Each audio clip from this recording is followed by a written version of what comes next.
खंडाळी, शेटफळ आणि पेनूरमध्ये 50 लाख रुपयांच्या निधीच्या विविध विकास कामांचे उद्घाटन करण्यात आले। काल दिनांक 9 जानेवारी शुक्रवारी सायंकाळी आमदार राजाभाऊ खरे यांच्या हस्ते 50 लाख रुपयांच्या निधीचे उद्घाटन करण्यात आले।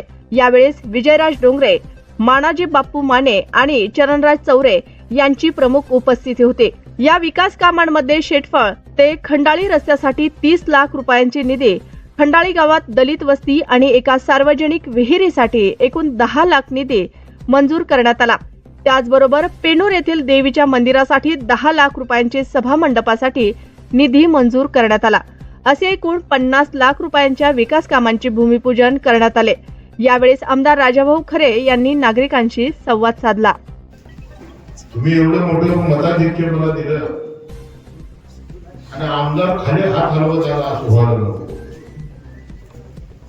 म्हणून एक मागणी दादांनी माझ्याकडे केली होती की खंडाळी ते शेटफळ हा रस्ता खूप खराब आहे, आमदार साहेब ह्या रस्त्याला पैसे द्या। तर त्या रस्त्यासाठी मी 30 लाख रुपयाचा निधी मंजूर केला, त्याचं टेंडर झालं, आज त्याचा नारळ फोडला। आता ते काम आपलं चालू होईल। सरपंच बाबा म्हणल्याप्रमाणे दलित वस्तीतल्या आपल्या समाज मंदिराच्या वॉल कंपाऊंड आणि बाकीच्या कामासाठी आपण 10 लाख रुपयाचा निधी मंजूर केला, त्याचाही नारळ आपण आता फोडला। आणि या दोन्ही भूमिपूजनाच्या कार्यक्रमासाठी माझे मोठे बंधू विजयराजी डोंगरे, माझे युवा भावाचे मित्र शिवसेनेचे जिल्हा प्रमुख चरणराज चौरे, आपल्या युतीचे सरपंच बालाजी खोड,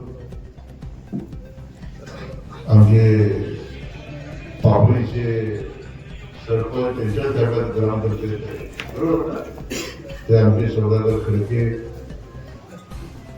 आणि या गावचे सरपंच गणेश मुळे,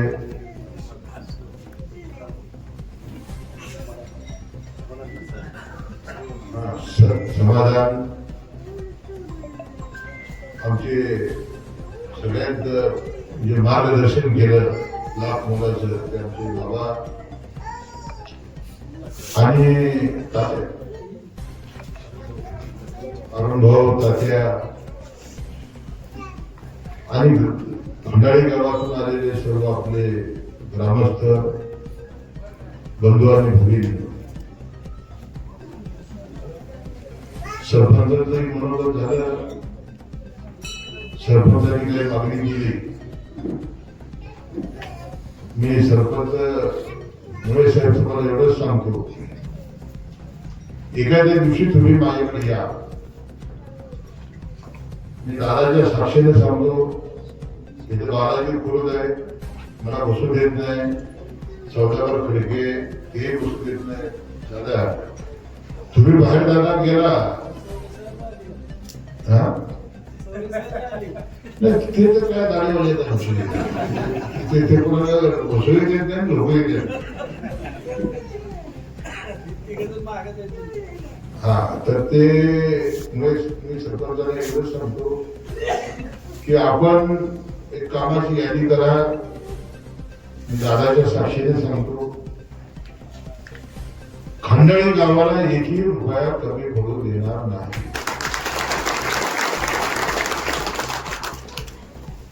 बाबांनी जी आता मागणी केली की विठ्ठलाच्या मंदिराच्या या सभा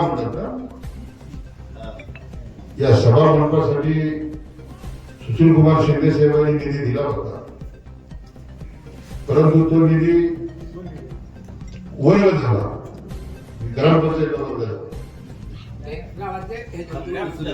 म्हणजे गडागडाच्या राजकारणानं गावाचा सत्यानाश झाला। मलाही नाही, तुलाही नाही, घर कुत्र्याला। परंतु आता जी ग्रामपंचायत आपली आहे,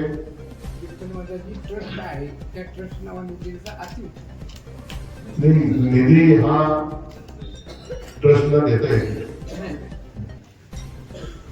सरपंच जागा कोणाची?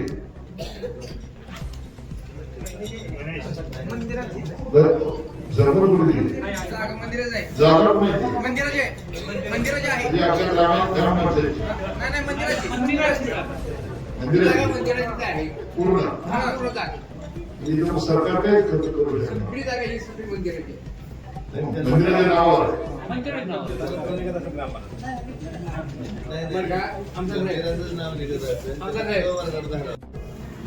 एवढी मागणी मी तुमच्याकडे करतो. दादांनी मला शब्द दिला की कसल्याही परिस्थितीमध्ये आमदार साहेब चारीच्या चारी मंडळ राहणार नाही. आणि मी सर्वप्रथम अजितदादांचं अभिनंदन करतो. त्या दिवशी अजितदादांनी चारी मंडळ आपली मंजूर केली आणि संध्याकाळी राज्य सरकारने त्याची अधिसूचना काढली.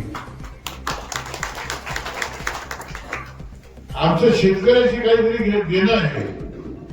माझा शेतकरी उघड्यावर राहिला नाही पाहिजे ही भूमिका आम्ही. टीका टिप्पणी करण्यामध्ये आम्ही वेळ वाया घालवला नाही.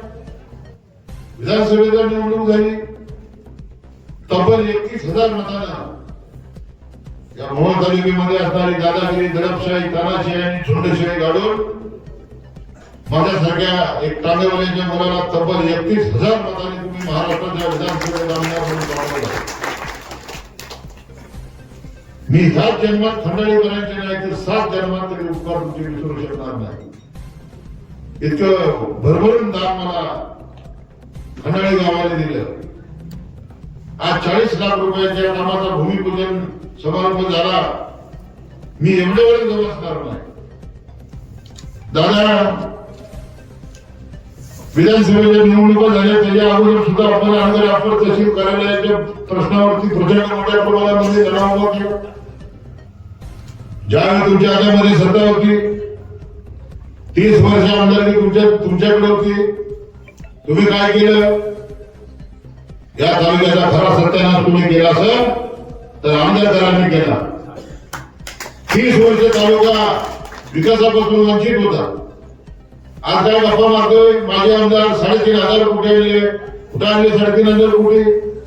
मी आमदार म्हणून वर्ष झालं ग्रामीण भागामध्ये फिरतोय. प्रचंड अशा मोठ्या प्रमाणामध्ये रस्ते सगळे रस्ते उकळलेले रस्ते तर पैसे गेले कुठं? तुमच्याकडे सत्ता होती, तुमच्याकडे आमदार होता, तुम्ही माणसाला गुलाम करण्याचं काम केलं. मोहोळची बाजारपेठ उद्ध्वस्त करण्याचं काम केलं. स्वातंत्र्यापासून 77 वर्ष झालं मोहोळ तालुका होता. तुम्ही मोहोळचं सर्वेक्षण ऑफिस आमदारला नेलं का? तर तुमच्याकडे आमदारकी होती. तुम्ही मोहोळचा जनावरांचा बाजार आमदारला नेला का? तर तुमच्याकडे आमदारकी होती. आणि तेवढ्यावर तुम्ही गप्पी बसला नाही तर तुमच्या मनामध्ये पाप आलं. तुम्ही अनगर अप्पर तहसील कार्यालयाच्या नावाखाली एक नवीन तहसील कार्यालय अनगरला निर्माण केलं. काय गरज होती? काय गरज होती? 45 गावाला गुलाम करायचं. आणि तो एक गाव होता. तिथं तहसीलदार नेमला. तहसीलदार गेल्यानंतर तिथे तुम्हाला पोलीस स्टेशन न्यायचं होतं. पोलीस स्टेशन नेल्यानंतर तुम्हाला व्हिडिओचं ऑफिस न्यायचं होतं. आणि व्हिडिओचं ऑफिस नेल्यानंतर ना पूर्ण मोहोळ शहर उद्ध्वस्त झाला असतं, मोहोळ तालुका उद्ध्वस्त झाला असता. आम्ही प्रचंड मोठ्या प्रमाणामध्ये या गोष्टीला विरोध केला. दादा होते त्या शिष्टमंडळामध्ये, चरणराज होते, आम्ही सर्व पक्षीय नेते, मुख्यमंत्री फडणवीस साहेब, आपला एकनाथ शिंदे साहेबांना भेटलो. सकाळी 11 वाजता अनगर अप्पर तहसील कार्यालयाला मुख्यमंत्र्यांनी स्थगिती दिली. परंतु रात्री 10 वाजता 10:30 वाजता या तालुक्याचा माजी आमदार यशवंत माने, माजी आमदार राजेश पाटील अजितदादांना घेऊन मुख्यमंत्र्यांना भेटले. आम्ही मंजूर केलेल्या कार्यालय तुम्ही कसं काय स्थगिती देता? आम्ही सरकारमध्ये मग आम्ही सत्तेत असून काय केलं? आम्ही सत्तेत बाहेर मुख्यमंत्र्यांना नाही झालं. सकाळी 11 वाजता दिलेली स्थगिती मुख्यमंत्र्यांनी उठवली.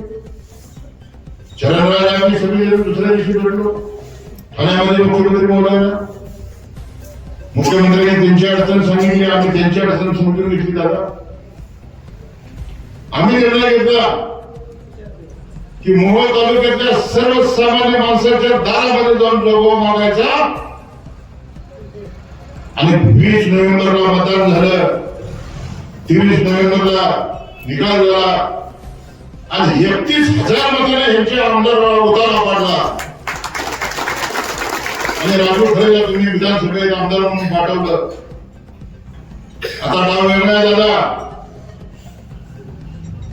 हे शेतात मध्ये होते,